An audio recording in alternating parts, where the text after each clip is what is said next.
দর্শকদের বিচার চাই। এই আমার বোন কবরে, এখনই কেন বাহিরে? We want justice. No more justice. Justice. আসিয়া তোমার ভয় নেই, রাজপথ চালিয়ে নেই, তোমার ভয় নেই। We want justice. No more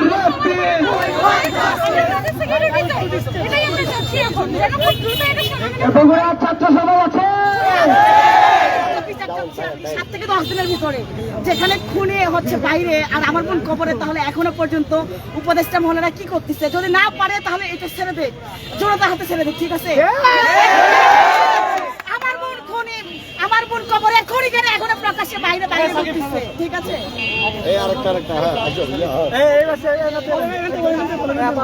আপনারা জানেন যে আমরা পুরুষ জাতি আজকে খুব লজ্জিত। আজকে কোর্টের সামনে যে দীর্ঘ 7 দিন লড়াই করে আজকে সিএমএসএন নির্মম ভাবে তাকে মৃত্যুবরণ করতে হলো। আমরা লজ্জাজনক, এখন পর্যন্ত আমরা ছাত্র সমাজ আমার বোনের বিচার করতে পারলাম না। খুব দুঃখজনক।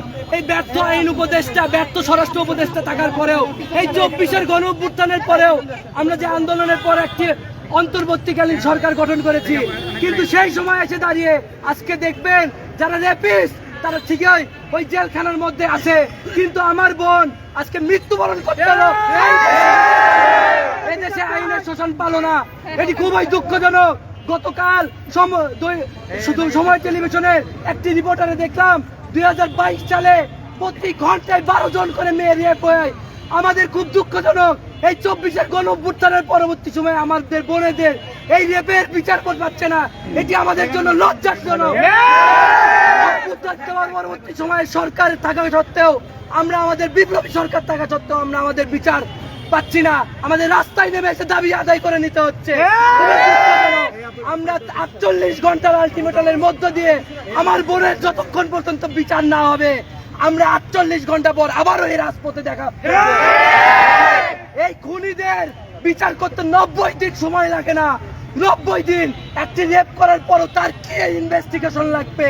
আমাদের প্রশ্ন এটা আইন উপদেষ্টার কাছে। 90 দিন সময়, কত দ্রুত সম্ভব 1 সপ্তাহের মধ্যে তাকে ফাঁসির রায় কার্যকর করতে হবে। মাটিতে দর্শক যারা রয়েছে 10-12 বছর তারা বরণ করেছে, কিন্তু তাদের বিচার এখন পর্যন্ত আমরা দেখছি না। কেন? যারা অতীতে ধর্ষণ করেছে তারা সহ বর্তমানে যারা ধর্ষক, তাদেরকে 7 দিনের মধ্যে একটা দৃষ্টান্তমূলক শাস্তির আওতায় ফাঁসির কাস্টে ঝুলিয়ে দিয়ে জনগণের সামনে এই সরকারকে যদি প্রতিষ্ঠিত না করতে পারে, আমরা এই রাজপথে নামবো। ধন্যবাদ।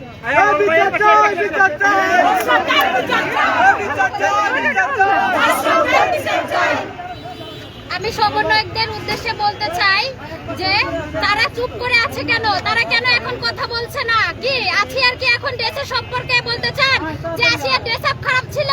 কেন মেয়েদের এইভাবে বলতে হবে? কেন মেয়েদের এইভাবে ধর্ষিত হতে হবে? কেন? আমি সবার কাছে বলতে চাই যে কেন এদের এখনো তারা ঘুরে ঘুরে বেড়াচ্ছে খুনিরা।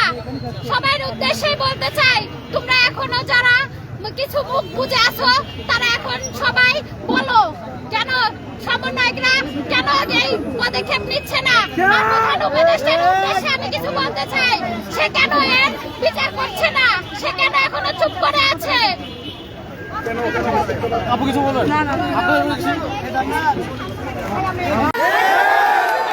আমার বোন খুনি, আমার বোন কবরে খুনি কেন এখনো প্রকাশ্যে বাইরে, ঠিক আছে?